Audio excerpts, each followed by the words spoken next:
continuación el díptico que elaboró la Universidad Obrera. Me parece bastante bien adaptada la problemática de Nietzsche. Básicamente pone sobre la mesa dos aspectos. Uno, una gran carencia, una gran necesidad, y el otro, una gran riqueza, la petrolera. Y nos encara.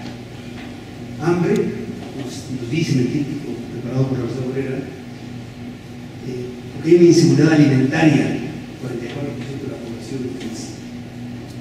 El consumo de los alimentos, el 45% es importado. Esto contrasta mucho con las cifras de lo que internacionalmente se considera como seguridad alimentaria. Nos habla de la migración interna y externa por la falta de oportunidades del campesino y de lo poco productivo y rentable y atractivo que se ha hecho trabajar en el campo. Nos habla de una antesala de un desastre. Y finalmente también nos habla de que 50 millones de habitantes, más de 50 millones de habitantes, la mitad de la población se encuentra en México en condiciones de inseguridad alimentaria. Frente a esto, el díptico señala que los fertilizantes, los pesticidas, el riego, el transporte, los químicos para procesar alimentos, los combustibles, todo eso de alguna manera está en los alimentos. Al comer alimentos, estamos masticando un pedazo de fertilizante, de pesticida, de riego, etc.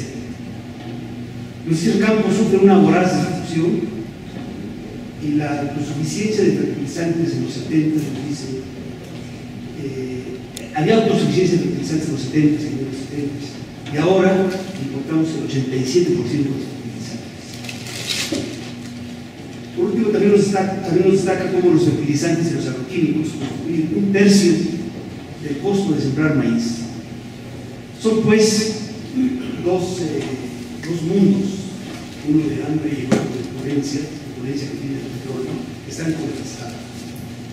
Y aquí hay un puente de esos dos mundos, un puente estructural, que son los precios, la disponibilidad y la transformación de los hidrocarburos. Si de alguna manera precios baratos, accesibles, disponibilidad de hidrocarburos y capacidad de reformarlos sería la mejor contribución para erradicar el hambre.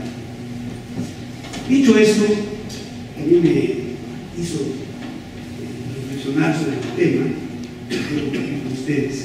La primera cuestión que me gustaría plantear es que en el mundo esta dicotomía hambre-petróleo no es nueva. Por una parte, hay países que disponen de una riqueza de hidrocarburos. Si quieren, ustedes se puede extender a plantearlo como una riqueza también de combustibles fósiles, de fuentes fósiles de energía. También se puede extender a una riqueza de recursos naturales no renovables. Y frente a eso, hay países con hambre manifiesta, como es el caso de nuestro país. Y podríamos realmente poner un mapa de cómo está organizado el mundo en torno a estos dos vectores. Yo he puesto aquí 4 países, por poner algunos, que me parece que representan muy bien, ejemplifican muy bien esta situación. Del lado derecho de ustedes, izquierdo, arriba, está un país como Noruega, que tiene una riqueza enorme de hidrocarburos y que no tiene hambre.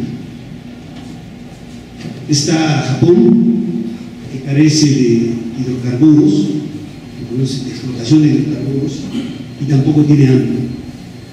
Está un país como Haití, puedo poner a los países centroamericanos, puedo poner a muchos países africanos, algunos países asiáticos, que tampoco tienen riqueza de hidrocarburos y que tienen hambre, o que están dentro de este rango de inseguridad alimentaria.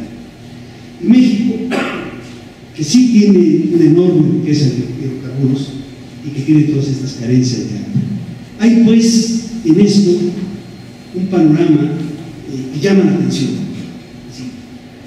Por una parte, en algunos lados sí se ha logrado, sí se utilizan esos hidrocarburos de riqueza y coincide que no hay hambre en otros lugares. Esto nos lleva a notar algunas cosas más. No quisiera aburrirnos ni gastar el tiempo en esto, Esto podría tomar muchos aspectos. Más de la mitad de la población en México está en pobreza, más del 10% en pobreza extrema. Cerca del 20% está en la situación de pobreza alimentaria, según centros oficiales. El 12.5% tiene desnutrición crónica. Esta cifra es de 10% en zonas urbanas, de 20% en zonas rurales, o sea que está generalizado. 2 millones de niños caen en lo que se llama desnutrición crónica, con todas las consecuencias que esto tiene para su desarrollo como seres humanos. En el país la desnutrición crónica en zonas urbanas es de 10% y en zonas rurales de 20%, ya lo he dicho por estar repetido. La lactancia materna exclusiva, que se llama, bajó de 2006 a 2012 de 22% a 14.4%, mientras en el medio rural, esta situación del medio rural, la baja fue de 37% a 19%. Y por último, según la encuesta nacional de salud 2012, 70% de los hogares se clasifican en algunas de las 3 categorías de inseguridad alimentaria. No quiero detenerme aquí, a veces los intelectuales se regocijan en perfeccionar cifras de inseguridad alimentaria, de pobreza, y hay incluso especialistas en pobreza. Yo creo que distinguir un elefante de una hormiga, pues uno hacer 20.000 descripciones, pero nadie va a confundir un elefante de una hormiga. Esto me hace pasar al siguiente punto. ¿Qué nos dice? ¿Cuál es la posición actual? Yo diría del gobierno, pero que refleja en buena medida el enfoque conceptual sobre el hambre. He tomado textualmente un considerando del decreto del presidente Peña Nieto que dio origen a la cruzada contra el hambre. Y lo tomé textualmente porque me parece que es muy revelador. Y dice así, es un considerando, que la estrategia de implementar requiere de acciones transversales, concretas y coordinadas en otros rubros que igualmente inciden en el problema de carencia alimentaria, como son educación, salud, seguridad social, vivienda e ingreso a las familias, pues en todo caso el derecho constitucional a una alimentación nutritiva suficiente y de calidad no se satisface en la distribución de alimentos, sino que requiere de acciones integrales que coadyuven de manera amplia al abatimiento de la pobreza. Me pareció que vale la pena detenerse en lo que está con rojo. Sí, hay conciencia de que esto es un problema complejo, que es transversal, que atraviesa por todo la economía, que requiere cosas concretas y coordinadas. Y sin embargo, en la parte final, se ve al hambre asociada a la pobreza. Y por tanto, el enfoque conceptual que define esto es un enfoque que se puede llamar de protección asistencial. Es decir, no se está viendo el hambre como un problema estructural, sino se está viendo, yo diría, en términos muy influidos por las debilidades éticas o morales o religiosas, si se quiere, como una cosa que hay que atender, como si fuera un mal que hay que atender en una sociedad, sin ver que eso está en la estructura misma del funcionamiento de la economía. Por eso me llamó la atención esto, y lo que sigue voy a tratar de insistir sobre este aspecto estructural del vínculo entre el hambre y el pobreza. Sí. El Plan Nacional de Desarrollo lo voy a detener, por una parte, y el Sistema Nacional para la Cruzada contra el Hambre y Sin Hambre, y la reforma estructural energética, vuelven otra vez a ponernos estos dos mundos que parecen disociados. Por una parte, se propone el Sistema Nacional del Sin Hambre abatir la pobreza extrema y la carencia alimentaria de 7.4 millones de mexicanos que caen dentro de las características de carencia de hambre y son pobres, y están en la pobreza extrema. Y esos son 7.4 millones. Pues ahí va dirigida fundamentalmente el Sin Hambre. Y los objetivos son cero hambre, eliminar desnutrición infantil aguda, aumentar la producción de ingresos, minimizar pérdidas post cosecha y promover la participación comunitaria. Llama la atención, de nuevo aquí claramente se ve que la preocupación está en dar de comer en vez de verlo como un problema estructural. Y al otro lado tenemos lo que se plantea como reforma estructural energética. en donde el énfasis está puesto en hidrocarburos y electricidad, y fundamentalmente en la modificación de dos artículos. La iniciativa del PAN, distinta de la del PRI, es más audaz, descarnada, grotesca la propuesta del PAN, pero en el fondo va más allá incluso de lo que el PRI, pero en el fondo ahí está el corazón de estas iniciativas del PAN. Modificar el artículo 28 y 27. Pongo primero el 28 porque creo que es mucho más importante, los dos son importantes, pero que le da más sentido a la intención, al propósito de esta iniciativa. El artículo 28, para que no lo recuerda, define lo que son actividades estratégicas de este país y lo que son actividades prioritarias, dice cuáles son, y dice que las actividades estratégicas, por ser estratégicas, no ejerce el monopolio del Estado para abordarlas. Y menciona actividades como correos, telégrafos, petróleo, electricidad, materiales radiactivos, quizás alguna más que no recuerdo como estratégicas. Y por tanto, como son estratégicas, dice, el Estado no incurre en monopolio en estas actividades. Palabras más, palabras menos, dice eso. La iniciativa plantea: dejen correos, dejen telégrafos, dejen materiales radiactivos y quitar petróleo y electricidad. ¿Qué quiere decir eso? Al quitar petróleo y electricidad de la categoría de actividades estratégicas, quiere decir que el Estado, al ejercer una actividad productiva en ellos, si lo hace solo, incurriría en una práctica de monopolio, con todo lo que esto significa de la legislación contra los monopolios. En otras palabras, está obligando al Estado a que los particulares entren a la actividad de electricidad y de petróleo. Y eso sí, que siga telégrafos como actividad estratégica y correos como actividad estratégica. Es una cosa que llama la atención cuando, sin duda alguna, que el telégrafo existe, y sin duda alguna que para algunas gente puede ser importante, no solamente para felicitar a algún amigo, colegio, sino para hacer algún aviso de que carece de otras formas de comunicación. Pero que se quite petróleo y que sea de actividad estratégica y se deje telégrafos y correo, refleja algo. Luego viene el artículo 27, en donde fundamentalmente lo que hace es, hay la restricción de que no se puede contratar la explotación de hidrocarburos. Se entiende que es que se eliminen los contratos y además que se elimine la exclusividad del Estado para prestar el servicio público del país.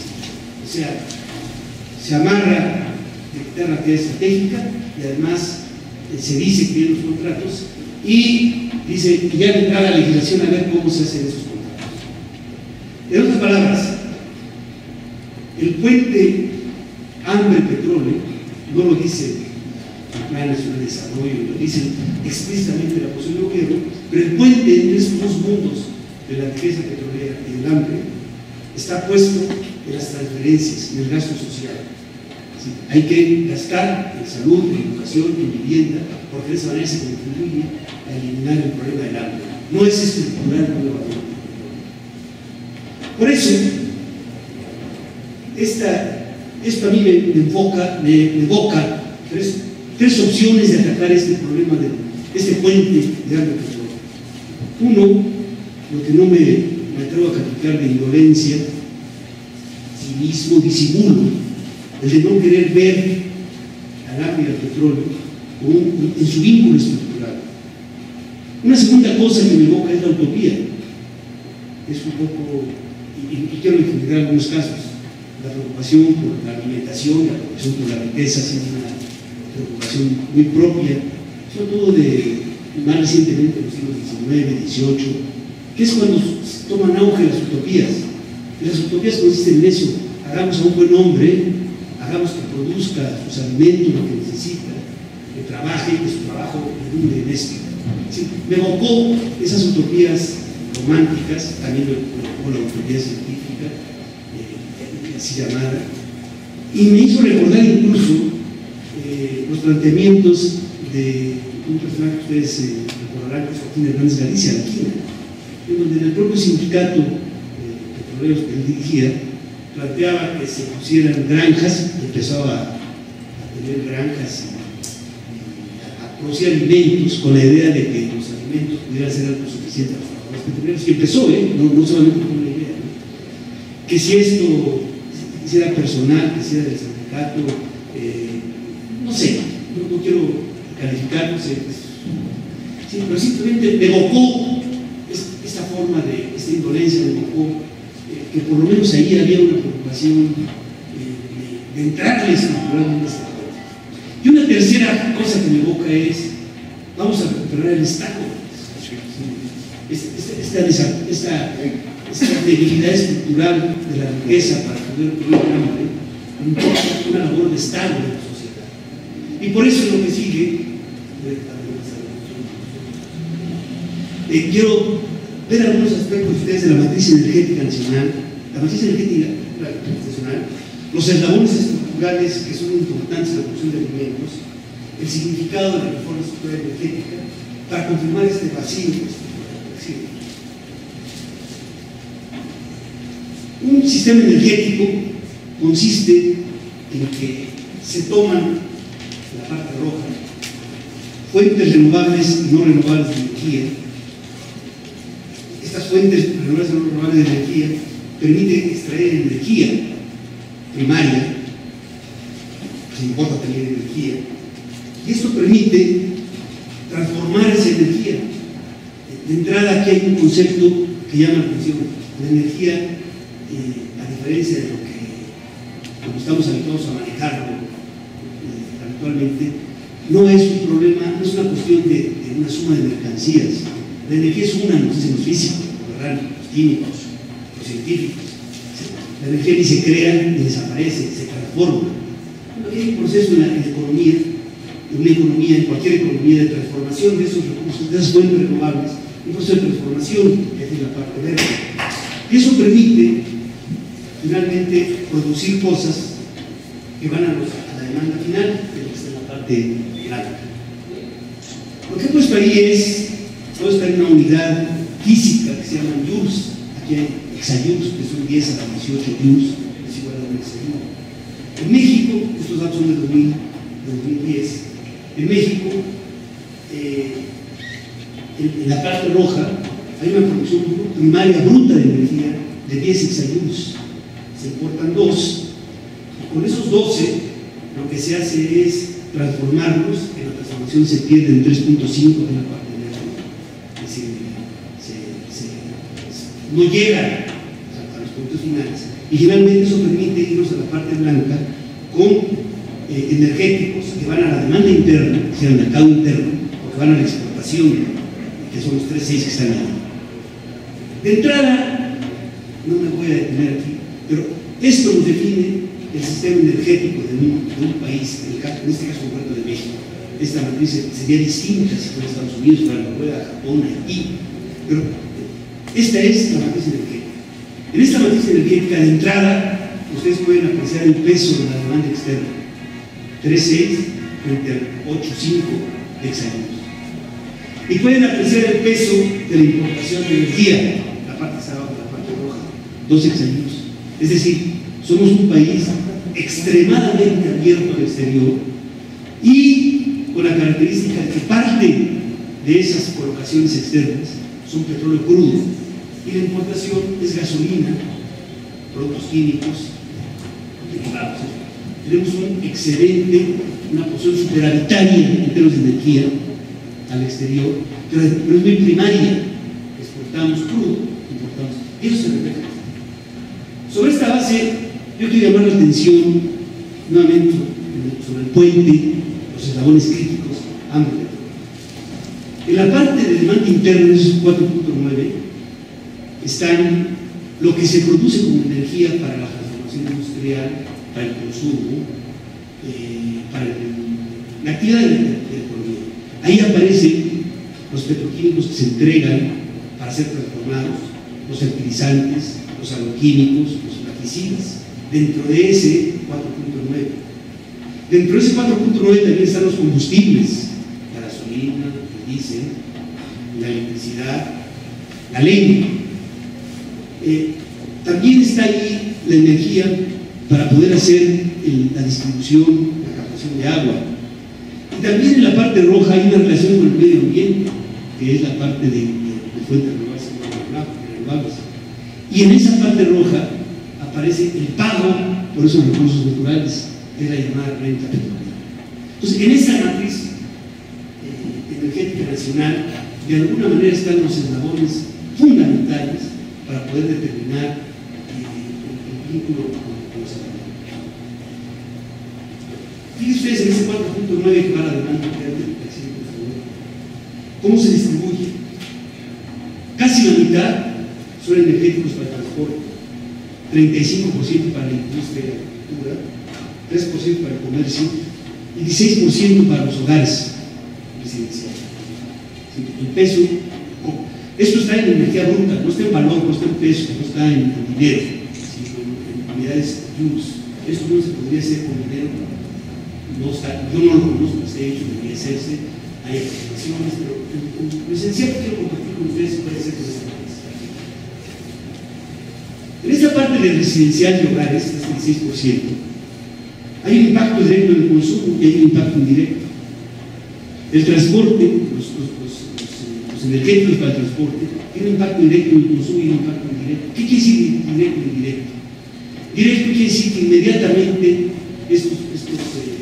estos energéticos pueden ir al consumidor final, a los hogares, o bien pueden ir al aparato productivo. ¿Por qué es importante esa distinción? Porque cuando se habla de subsidios, hay que aumentar el precio de las gasolinas y del diésel, que estamos beneficiando a la gente de altos ingresos que tienen coche particular, no,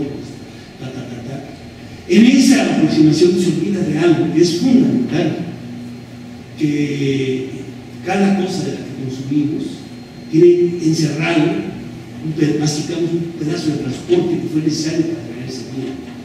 Y por tanto hay un impacto indirecto que puede ser muy importante. Fíjense ustedes, la parte residencial, ese 16% de los energéticos, de los ayudos que van a los hogares, ese total residencial, fíjense, 34% está construido por leña, 38% por el gas LP que estamos acostumbrados a construir los hogares, 23% electricidad, 5%. ¿Qué quiere decir esto? Quiere decir que los energéticos, como energía, pesa más la leña que la electricidad en los hogares mexicanos. Es más importante como energía. ¿Qué población depende de la leña? 16%. De entrada, hay una parte importante, 16% de la población, que está apartada como fuente energética para sus hogares de educación. No voy a detenerme ahí, el otro 46% es el transporte, parte va para la gasolina, para el transporte privado, y la parte de abajo va para los combustibles para el servicio público. Y recordarán ustedes que también había energía para los sectores productivos. Hay pues un impacto en el consumo directo de la acción. Hay una ineficiencia energética, no voy a detener aquí. Y todo esto tiene una estructura institucional. Una estructura institucional que no se está manejando como debe ser. Por los hidrocarburos lo maneja el Estado, los energizantes lo maneja el Estado. Y las energías renovables supuestamente se manejan los particulares, en donde aparece ahí desde la leña hasta lo que se ha incrustado como producción de esta actividad de hidrocarburos. La siguiente, no quiero extender de aquí. Lo que quiero compartir con ustedes es que hay tres principios de Estado de la estructura energética. El primero, que tiene que ver con esa parte roja que veíamos, es la propiedad de la nación del patrimonio no renovable. El segundo, la exclusividad del Estado para manejar los hidrocarburos, el servicio público de electricidad. Y tercero, la responsabilidad que tiene el Estado para el suministro de energía. Las excepciones son todas estas cosas como se ha horadado al sector energético, como fue la privatización de los fertilizantes, de la llamada petroquímica básica, que se le dejó siendo básica, pero se le sacó lo de adentro, la carnita, para dejar el pescado de básica. Y esto no es nuevo, tiene una historia, tampoco voy a tener aquí, pero siempre quiero dejar marcado que entre 70 y 82 el sistema energético que tenemos se conformó ahí. Las reservas petroleras se multiplicaron por 12, no crecieron 12%, se multiplicaron por 12. El valor agregado petrolero se multiplicó por 4. Y la producción de crudo que se logró en esa época, es la que ha privado desde entonces, variando más, variando menos. Se construyeron 3 refinerías y se hicieron centros petroquímicos y de fertilizantes. En la etapa que sigue, de 82 a fines de los 90, lo que se hizo fue privatizar la básica, privatizar los fertilizantes, y en la época actual lo que tenemos es una verdadera tragedia energética, porque esas reservas se están a punto de agotar y no hubo nuevas actividades. Hay pues una ruptura tecnológica público-privada. Esto que es una referencia a la situación de Pemex, me la voy a saltar, porque sí, de CD también lo voy a saltar.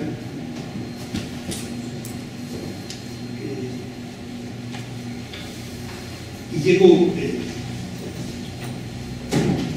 también esta parte de la bueno, la mayoría de lo que tenemos.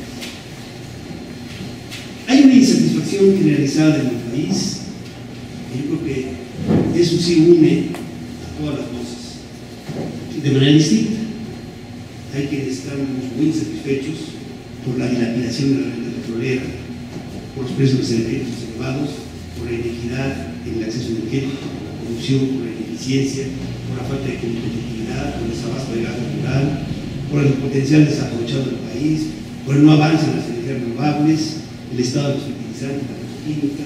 Sí, yo creo que es difícil que un mexicano no comparta esa situación, solo que de manera desde plataformas distintas. Hay signos, además, de agotamiento de este modelo primario de explotación. Hay una disminución acumulada de las reservas, hay una dificultad de restituirlas, hay una presión al desequilibrio externo, importaciones cada vez mayores de productos petroquímicos, gasolinas, diésel. Hay un problema de abastos y precios, una inminente disminución del laboratorio, y lo que para mí, a modo de ver, es lo más importante de todo, la incapacidad para identificar y ejecutar proyectos de inversión. ¿Qué quiere decir esto? La incapacidad para construir el futuro. Hacer inversión implica hacer futuro, y para hacer futuro hay que construirlo, y para construirlo hay que tener capacidad para identificar y para hacer proyectos. Hay pues una economía fracturada, donde tenemos un estanco, que es el hambre, en medio de un entorno externo complejo, un impacto ambiental cada vez más adverso, el rum de que hay una revolución energética en los Estados Unidos y Canadá, y que si no hacemos algo vamos a quedar marginados de la historia y esto y aquello. Frente a eso están las 2 modificaciones de los artículos que les mencionaba. ¿Qué significa todo esto? Significa que lo que están planteando como iniciativa de reforma energética es que el Estado haga una aplicación de sus derechos y obligaciones que emanan de los 3 principios de Estado. Hay una retórica sin fundamentos, se nos dice, Pemex no puede invertir, no tiene tecnología, son riesgos enormes, la inversión no aumentar, etc. Pero no tiene ningún fundamento. Yo no he encontrado ninguno, a lo mejor ustedes saben algo como partamos, pero no hay ningún fundamento, son actos de fe ideológicos, si quieren, doctrinarios, o simplemente racionales, religiosos. Yo no veo, cuando se habla de 1% del PIB, de dónde. Cuando se habla de inversiones, se está hablando de aritmética. Para perforar hay que invertir. ¿Cuánto reserva puede haber? Puede haber tanto. Por tantos pozos da tanto, por tanto da tanto, y salen cifras estratosféricas. Se dice, Pemex no tiene este dinero en el país. Pues no, y si lo tuviera sería una tontería gastarlo en eso. Ningún empresario gasta en la inversión con sus recursos propios, si se entra en todo un sistema de elaboración de proyectos y de financiamiento. Hay pues, por no hablar de interpretaciones históricas sesgadas sobre lo que el fallecido tenía en mente, se nos iba a faltar el respeto, y no es que Cárdenas estaba pensando en todo esto, lo que pasa es que se murió, pues, si hubiera seguido viviendo, seguramente estaría de acuerdo con los contratos. Una cosa ya fuera del escritorio. Hay pues de todo esto, en modo de estos cambios constitucionales, una transmisión de la propiedad de la nación, que Con resultados inciertos. Con resultados inciertos para el país. Como ya no tengo tiempo, paso a la última. Hay una iniciativa del PRD que yo creo que tiene la gran virtud de estar en el camino correcto. ¿Sí? No se requieren cambios constitucionales, no se requiere que crean que existe un derecho constitucional, pero hay que hacer mucho en TEMES, en CFE, las energías renovables. Yo no comparto que lo que está ahí sea quizás lo más adecuado, pero eso es parte de lo que debe ser un debate público, ¿verdad? Si no es eso. Pero el camino es ese. El camino está perfectamente bien trazado. No podemos seguir por esa matriz energética a punto de agotarse, y por esa matriz energética que no produce los resultados que deseamos. No podemos seguir con eso. Pero de eso a abdicar, a que el Estado abdique en favor de los particulares sus funciones, es otra cosa. Cuando la situación que está es precisamente que el Estado no está cumpliendo con la función constitucional. Conclusiones. La iniciativa presidencial carece de soporte para lograr los objetivos que propone. No sabe seguridad energética, inclusión, crecimiento de empleo, pero no dice cómo. Simplemente dice, créanme, por Diosito Santo que se privatiza, van a abrir los particulares y van a haber inversión. Quizás tengan razón, quizás no. Pero el futuro de un país no se puede lanzar al vacío, cuando además hay experiencias históricas. La apertura acelerada de los 80s, la privatización de la petroquímica, la privatización de los fertilizantes, la privatización de la distribución de gas natural en los 90s, se hizo desmantelando instituciones y nunca se construyeron las opciones. Y esa apertura desenfrenada nos dejó en el vacío. El propio TLC se comunicaba que el TLC iba a traer una serie de instituciones y instituciones que entonces nos lanzan las dos. Refuerza un modelo de petrolización. Otra vez, adoptar el modelo de petrolización ajeno al desarrollo nacional, incluyendo tributario, y ajeno a lo que se plantea como necesidad universal, que es relacionarnos con la naturaleza en materia de energía. Tercero, pretende solucionar las carencias del PNCFE a base de un tratamiento institucional y de apertura a la inversión privada. Cuatro, el modelo energético actual es inviable en el mediano plazo, con o sin reforma. La reserva va para abajo, y si todo esto se hace, no quiere decir que vaya a aumentar la recaudación, eso es falso. Hay que hacer, suponiendo que el tesorito salga a la tierra, Shane Oil, que se tenga promesas, eso se vería, ¿verdad?, en un futuro, pero por pronto, a mediano plazo, el modelo se. Cinco, el hambre como se sigue viendo como materia de protección, no de protección estructural a la riqueza petrolera. Y por último, yo creo que si el patrimonio es de la nación, hombre, lo que tendríamos que hacer, proponer, y por eso celebro la celebración de foros como este, es un debate democrático, participativo, público, en donde todos los mexicanos podamos hacer valer nuestros derechos de ser que los recursos renovables y no renovables son por una bendición. Muchas